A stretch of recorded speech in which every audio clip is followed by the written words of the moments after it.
Guys, today we are hunting sea snakes here in Kuraka Island, not far from Okinawa. Hiro is here, a local guide, translator, superstar chef, and the goal is catch sea snakes. Eat them. This is so flavorful. Check out the culture. Let's roll. The tide's rising, waves are crashing against the rocks. And somewhere in the darkness, deadly, venomous sea snakes are swimming and crawling right past us.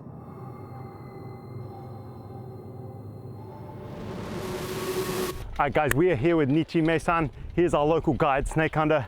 He's gonna take us down to the water. Most of the snake hunting now is done by very, very old, grandfathers, grandmothers who still propagate this kind of local tradition. They're smoked as a community. We've got to head down there because he is moving.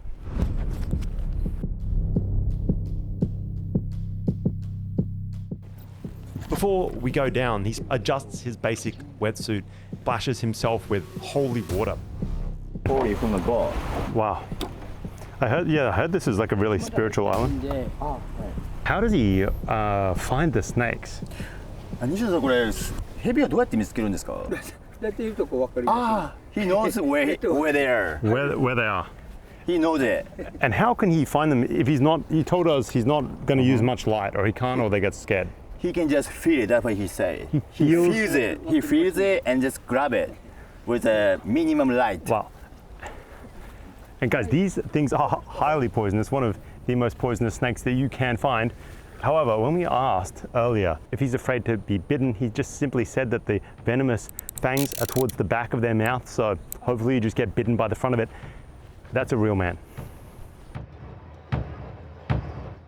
We're going down some kind of like rocky path. There's just a small boardwalk that comes down. I think it's been specifically built for snake hunting.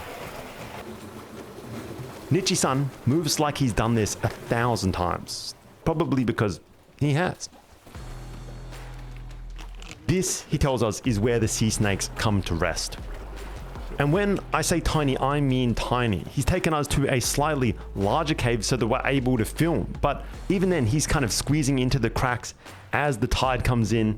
It seems kind of crazy to me and incredibly dangerous. The snakes, I think, might be the last of your problems.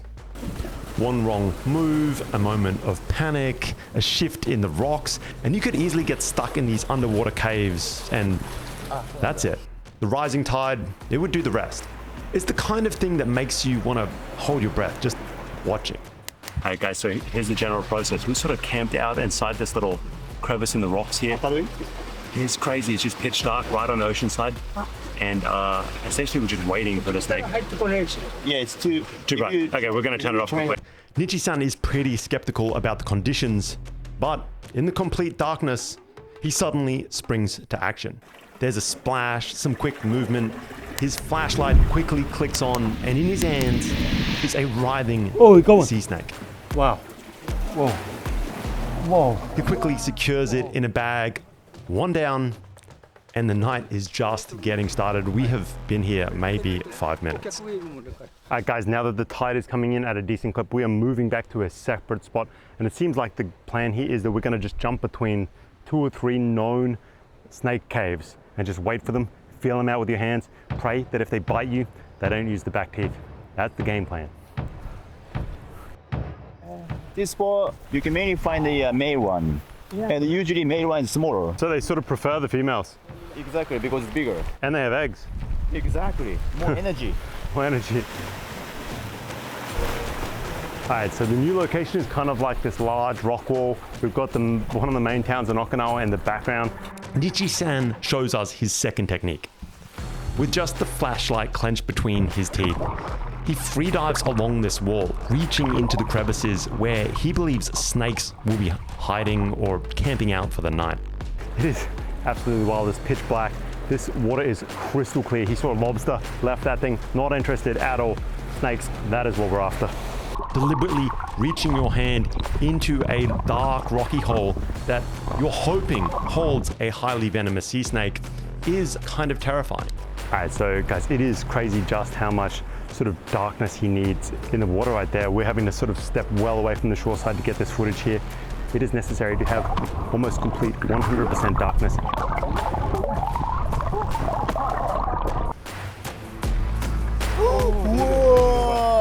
Alright guys, that is snake number 2. We were sort of cruising along this rock wall. Whoa. Oh wow. Whoa, it's crazy. Wow. Been holding face. Whoa, there's a beautiful color. It's like this purple. Wow. Okay guys, this is a bigger one. This is a crazy, crazy snake. It has this like beautiful, deep blue and black color. Man, honestly, wacky creature, but beautiful, beautiful snake.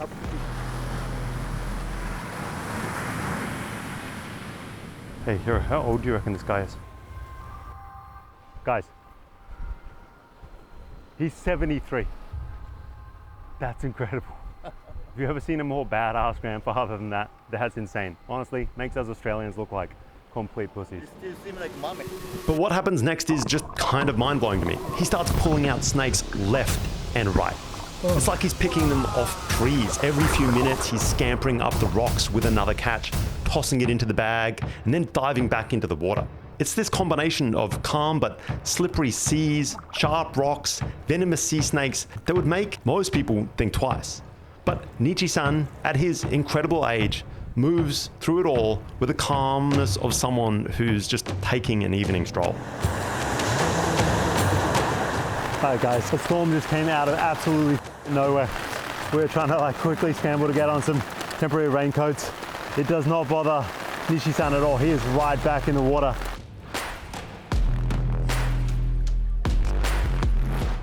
Alright guys, so as you can see, Nishi-san has kind of grabbed the head of this sea snake. He cannot let go. Luckily it is the head, so it's unable to bite him, but it is using its strength, and if you've held a snake before, you know they can be incredibly strong. And it is sort of like grabbing hold of the rocks, using itself to weave in amongst them. And yeah, it's just kind of a waiting game, I guess. We're sort of waiting for it to relax a little bit and then trying to rip it out in one go. Wow. Wow. And we start moving back and forth between the two locations, the sort of grotto, cave, and the rock wall. And each spot keeps providing. He just continues to rack snake after snake. Sometimes he's just swimming along and grabs one mid-water that's going right past. It is, without a shadow of a doubt, especially considering his age, one of the most impressive hunting techniques I've ever seen. That's so crazy, huh? So yeah, even the snake doesn't bite you, the snake spit. And if you have a cat, it goes inside. In that case, you also have to see the dog. Get that, guys. Garden gloves and a wetsuit. That's the only thing that's stopping the bite of these things. And with about 15 to 20 snakes in hand, it's time to wrap up for the night. We head back to the smokehouse. Alright guys, so we've made it all the way to the smokehouse. I can smell the smoke coming out of this large sort of traditional smokehouse behind us. Has this huge basket behind us with which live snakes are stored. We're gonna basically ditch this lot of snakes right now. We're calling it a night. Tomorrow, we're gonna see the rest of the process and find out what exactly it takes to create this ancient recipe. Those snakes we caught last night, they weren't just food. These were once tribute for emperors. At its peak between the 15th and 17th century, the Ryoku kingdom grew incredibly wealthy through maritime trade. This series of islands that Okinawa is now known for was itself an independent nation, one that paid tribute, though, to the Chinese emperors at the time and also at points to Japan. It acted as a critical link between Japan, China, and Southeast Asia.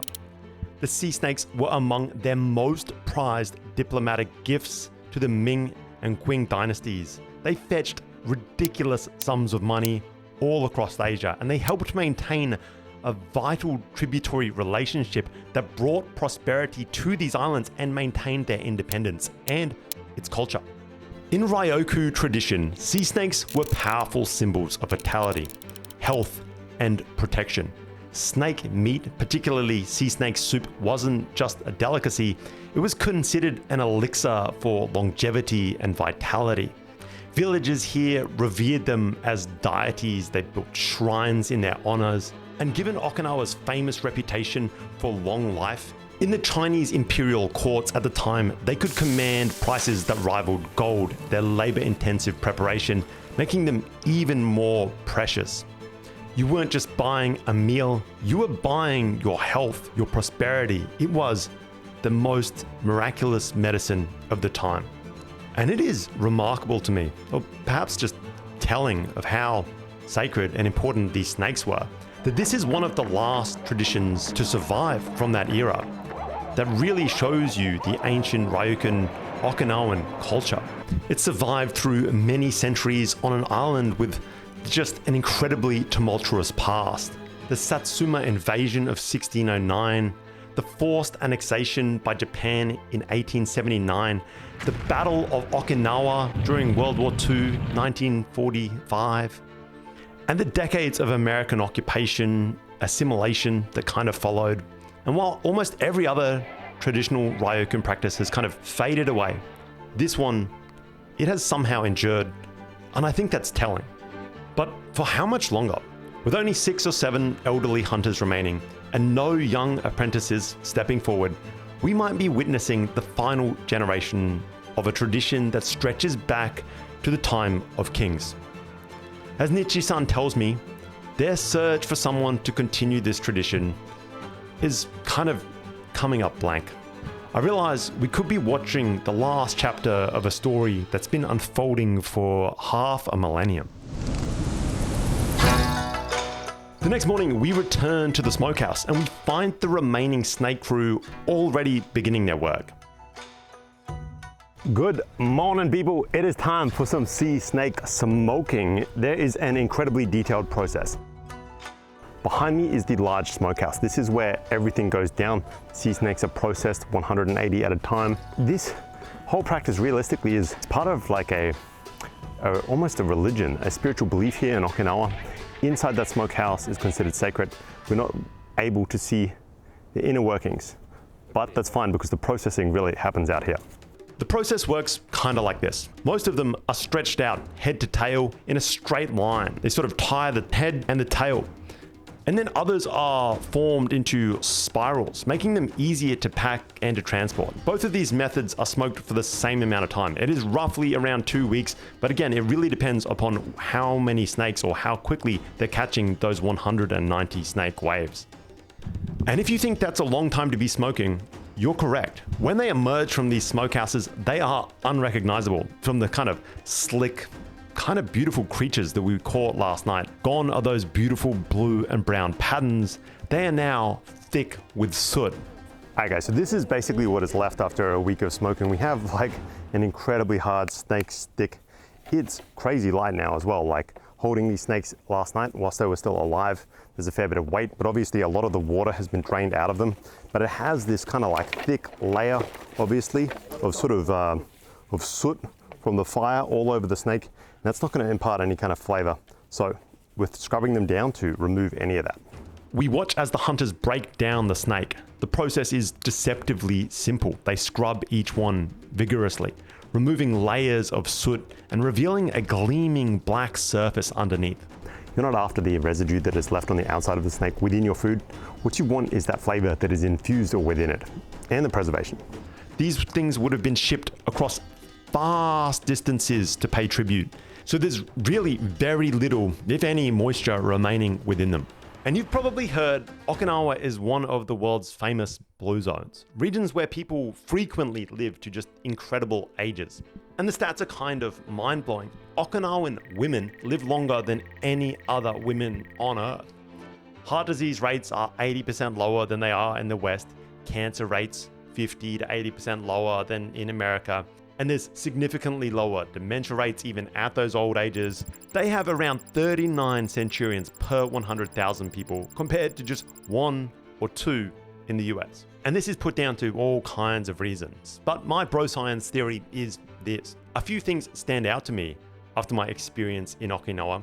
First of all, these guys, they grind. Nichi-san and his snake hunting crew are well into their 70s and 80s. They could be retired, chilling on one of these beautifully stunning Okinawan beaches, but instead they're staying up all night, wrestling themselves in and out of rock crevices, catching venomous snakes with their bare hands, and scampering up and down slippery rock faces. Yeah, let's just say they're staying pretty active. And then there's Ikigai, that kind of Japanese deep sense of purpose. And I think these guys really just exemplify what that means better than anyone else I've come across. These hunters, they aren't just catching snakes for the money. They're carrying forward this ancient tradition, maintaining a spiritual connection to their culture that goes back centuries. And of course, they eat snakes. And that's kind of a joke, but I sort of think that it's got to help in some way. And so maybe it's about time that we try this ancient dish to see what all the fuss is about. Because it turns out that the cooking process is just about as insane as the catching process. All right, guys, that is a wrap. Within maybe 30 minutes, the entire smokehouse was cleaned out, packaged, signed off, weighed, and that is ready to roll for a restaurant. This dish has existed for potentially thousands of years, traditionally only served to kings, and there are only 3 restaurants that still serve it in Okinawa. Luckily, we're on our way to one right now. The most famous and traditional of those is Irabu Kana. It's open for just a few nights a week, and the waiting list is weeks and weeks long because the process is just so intensive. Wow. Alright guys, we are about to see how this sea snake is cooked up in a rather traditional way. The cooking process is just as demanding as the hunt. There are 3 separate pots that boil away all week long. They don't pressure cook these snakes to speed up the process. It just takes time. You know, since it's small, snake is smoked, it's coated by the ash, so they have to clean 3 times. And first time they clean with water and baking soda. And the second time, so they clean with vinegar and water and flour as well. And it takes hours to get 1 snake just for cleaning, washing, and then they cook it until it gets soft, but not too soft. That takes the process like Monday to Wednesday. It takes also 2 days for pork knuckle as well. That's why it takes Monday to Friday just for the preparation. Wow. And once you boil the snake has like thousands of tiny Scales. No, the bones. Oh, right. And they have to pick it by hand. Oh, wow. 1 by each, not the spine, the small bones. Right. We're usually doing it in a batch, but it will usually take between 4 and 6 hours. So just it's Wow. It's, yeah. Yeah, and they're very tiny. My hands are very so. 3 separate pots boil away for that full week. Each one is crucial to the final dish. The snakes are cooked the traditional way, no pressure cooker here, just time, heat, and patience. I was wondering the ratio between sea snake stock and then pork knuckle stock, how they combine, but 2ヶ月頑張ったけど、もう無理、もう体がもうついてこなくて。there's no recipe, there's no ratio. She's the one who knows. The 90-year-old founder and owner of this restaurant adjusts everything until it is a perfect balance. So even though while they are cooking or preparing, if you just leave the broth beside and taste it again later, taste might change. So they like slightly adjust it until just before serve the food to the customer. Her taste buds are the only real thing that kind of dictate the uniformity of these dishes. And so this is like really their main dish here. They're focused on... Yeah, this is all they have. This is all they have. Yeah. Not just the main dish, the dish. Exactly. That's why... People come here for this. I mean, what else can they do, Right. If it takes 5 days a week to prepare, just for 1 dish, they have no time to do anything else. And that long process brings them to their beautiful, tender final state. All right, guys, I'm going to cheat a little bit now and sample some of the dish ahead of time. And smell looks like a miso soup. Yeah. You try some? Well, it's hot. Actually, not that heavy, not too It's like. actually tasty. Yeah, it is really It good. doesn't really taste like a snaky or gamey wine. It's actually good. Yeah, you would have no idea that this was that was the base at all. So this is the pure snake broth, but the rest of the dish is coming up. It's snake eating time. I hope so anyway, because it's been a long shoot. I need that revitalization. I need that health. Oh.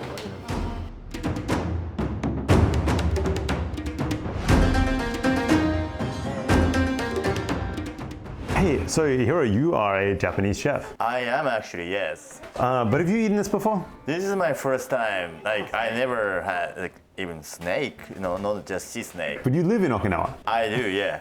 I've been here 6 years. 6 years. Right. So what I'm gathering is it's not like a common dish. Not at all. I mean, I do drink snake sake, Oh. but I don't eat. And so what role do you think this currently exists within the like Okinawan cuisine? Is it like something that the old people eat? Is it something people eat for novelty or for tradition's sake?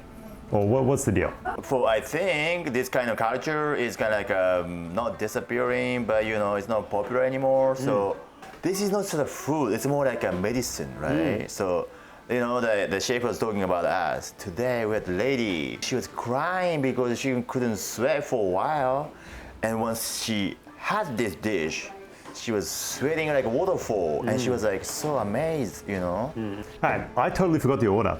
Hoping you can remind me. Oh, doesn't matter. Like you just try the main dish first, because this is the best one. All right, let's go right in. We're definitely gonna have to pause as we go. I think this is kind of crazy looking, like dark and purple, almost black, right? Like a charcoal. Like charcoal. I sort of can see some flesh in there. You still see the scales on the skin. And surprisingly, I have eaten quite a lot of snake in my time. Bit of blood and coconut. Yeah, I'm sure you have. But never like this. Usually the meat is separated from the skin. Right. The bones are often cooked separately. But this is like whole thing without bones, eh? Right. Let's give it a go.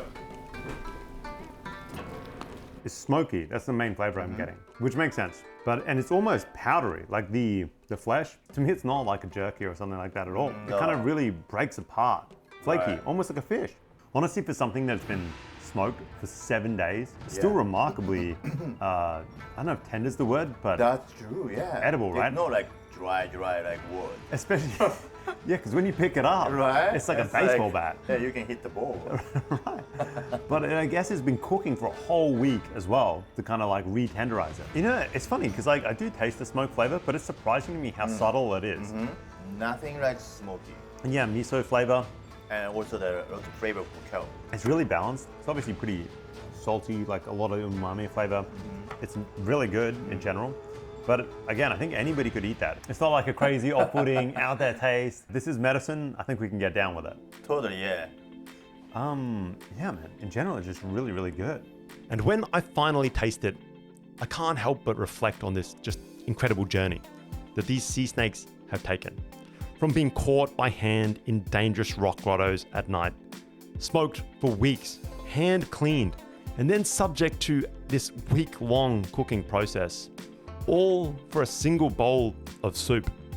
It's an honor in 2024 to be able to experience something like this. And if you go to Okinawa, I think it would be a sin to not try this dish before it inevitably fades away. It is absolutely remarkable.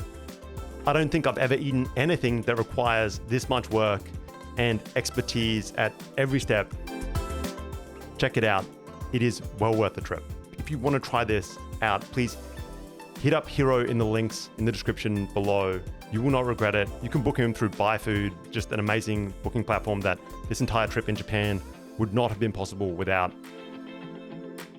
Now we're kicking to the real outro. That is it for this one, guys. We are out of here, leaving Okinawa, back to Vietnam. If you enjoyed this episode, you should check out this other episode we did on cobra farming in North Vietnam. It was kind of crazy, just as dangerous as this, and it tastes, well, you'll have to watch to find out. I'll see you next time.